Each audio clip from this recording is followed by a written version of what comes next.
আমি বিশেষ করে মেডিকেল স্টুডেন্ট এবং নার্সদের তাদের একাডেমিক ক্যারিয়ার এবং জীবন বাঁচানোর জন্য আমি সরকারকে এই বিষয়টা গুরুত্ব দিয়ে বিবেচনা করার জন্য অনুরোধ করব।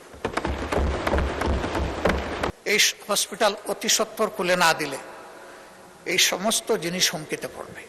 এই দেশে সরকারি শিক্ষা ব্যবস্থায় বিদেশ থেকে ছাত্রছাত্রী আসার তেমন সুযোগ নেই, সার্কের একটু সুযোগ ছাড়া, এটাও খুব সীমিত। কিন্তু বেসরকারি মেডিকেল কলেজগুলোতে বিপুল সংখ্যক বিদেশি ছাত্রছাত্রী এখানে আসে। এর মাধ্যমে দেশের স্বাস্থ্য ও শিক্ষাকে যেমন এগিয়ে নেওয়ার সুযোগ রয়েছে, ঠিক তেমনিভাবে প্রচুর পরিমাণ রিমিটেন্স আর্ন করারও আমাদের সুযোগ রয়েছে। অতএব সমান তালে এই দুইটাকে যেন সার্ভিলেন্সে রাখা হয়, সেটাই হচ্ছে আমার দাবি। সম্প্রতি 8 দিন হসপিটাল নিয়ে এখানে কথা হয়েছে, অনেক কথা, আমি ওই সমস্ত তর্কে যাচ্ছি না।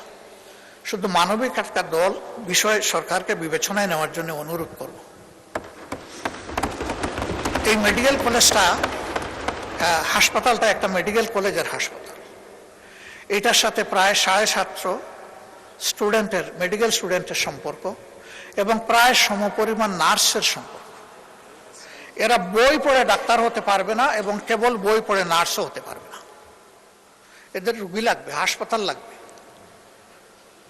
তাদের কোনো বিকল্প অ্যারেঞ্জমেন্ট না করে এই হাসপাতাল যদি বন্ধ রাখা হয়, তাহলে এই ছাত্রছাত্রীদের ক্যারিয়ারের দায়িত্ব কে নেবে? কালার এক্সপার্ট ডার্ক স্যাপ এবং মাইল্ড অন হ্যান্ডস টেকনোলজি সমৃদ্ধ অরিক্স অ্যাডভান্স ডিটারজেন্ট পাউডার আপনার লন্ড্রি এক্সপার্ট। অনুরূপভাবে বিদেশ থেকে পরবর্তীতে এই সমস্ত শিক্ষা প্রতিষ্ঠানে আর কোনো ছাত্রছাত্রী ভর্তি হওয়ার কোনো আগ্রহ রাখবে না, বলবে মাঝপথে আমরা ব্ল্যাক আউট হয়ে যাব। এই সিদ্ধান্তহীন, অস্থিতিশীল ও অনিশ্চিত গন্তব্যে আমরা যাব না। তাতে কি দেশের লাভ হবে? এখানে যারা কর্মকর্তা কর্মচারী আছে, যারা মালিক পক্ষ আছেন, সংগঠিত গঠনের জন্য আমরা সকলেই খুবই অনুতপ্ত, আমরা শোকাহত। সঠিক তদন্তের মাধ্যমে কারো দোষ প্রমাণিত হলে তার বিচার হোক, শাস্তি হোক, আমাদের কোনো আপত্তি নেই। কিন্তু প্রতিষ্ঠানের প্রয়োজনীয় সংস্কার যেটা দরকার, সময় বেঁধে দিয়ে সেটা করে এই হসপিটাল অতি সত্বর খুলে না দিলে এই সমস্ত জিনিস হুমকিতে পড়বে। এটা ঠিক, হয়তোবা তাদের কোনো দুর্বলতার কারণে এই ঘটনা ঘটেছে, কিন্তু এটাও ঠিক যে এখান থেকে লক্ষ লক্ষ মানুষ সেবা পেয়েছে এবং তারা এমন কিছু সেবার রেভিনিউ এখানে দিতে পেরেছে। আমিও একটা প্রাইভেট প্রতিষ্ঠানের সাথে জড়িত, আমি বলছি আমিও এটা দিতে পারিনি, এর ধারে কাছেও আমি দিতে পারিনি।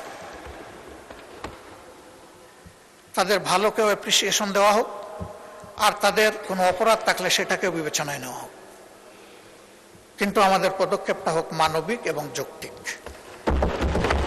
আমি বিশেষ করে মেডিকেল স্টুডেন্ট এবং নার্সদের তাদের একাডেমিক ক্যারিয়ার এবং জীবন বাঁচানোর জন্য আমি সরকারকে এই বিষয়টা গুরুত্ব দিয়ে বিবেচনা করার জন্য অনুরোধ করব। মাননীয় স্পিকার, সময় তো আমি বেশি নিয়ে ফেলছি, আর অল্প সময়ে আমি শেষ করব ইনশাআল্লাহ।